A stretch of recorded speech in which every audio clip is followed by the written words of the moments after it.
breaking major rules, all right? But you have to understand, based on how serious this is, even the small rules are much bigger.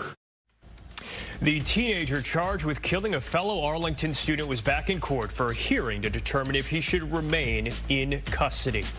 That 15-year-old accused of shooting and killing a fellow student at Lamar High School last month will stay in juvenile detention. Good evening, I'm Blake Hansen. First tonight at 5:30, we learn the teen's father is in federal custody because he is a convicted felon who had guns in his home. Fox 4's Sean Rabb was in Tarrant County Juvenile Court for the boy's third appearance before a judge. Since the last hearing, there have been a couple of things that have happened that don't bode well for this young man accused of capital murder. So, Mr. Lewis, what happened with his behavior recently? He received a couple of minor infractions. Juvenile probation officer Bob Lewis told the court that the boy would not come out of his room for breakfast one day and gym class another. He's not violating any rules that are causing him to be dangerous or threatening or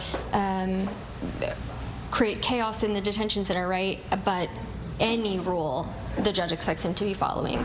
Minor maybe, but major to Judge Alex Kim. My concern in your case is whether you can follow instructions, because if what the police are saying about you is true at Lamar High School on that day, then that tells me there's a whole lot of instructions or rules that you were breaking on that day.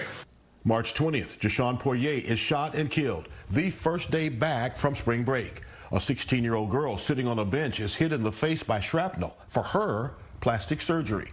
Police call what the 15-year-old did that day capital murder because the shooting happened along with another felony terroristic threat. And you are the aunt, that's right.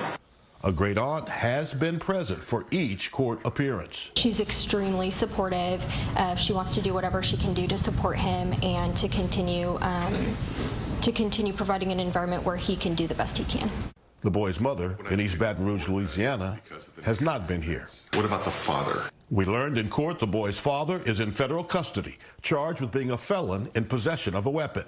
Court records show the boy's father, who we are not naming to protect the teen's identity, had 3 illegally obtained guns in his home when police served a search warrant the day of the shooting.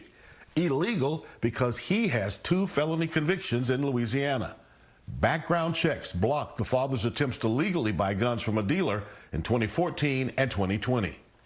A shotgun was used in that school shooting, and that gun purchased by a relative of the boy's father. Unclear how the boy got his hands on it. And for now, he stays in detention. The judge wants to know that if the child is released from detention, basically that they'll have the same level of supervision at home or as close to it as they do have here. Because of the serious nature of the crimes, Judge Alex Kim says he needs to see a pattern of perfect behavior and the ability to follow every rule. The next hearing in 10 days. Sean Rabb, Fox 4 News.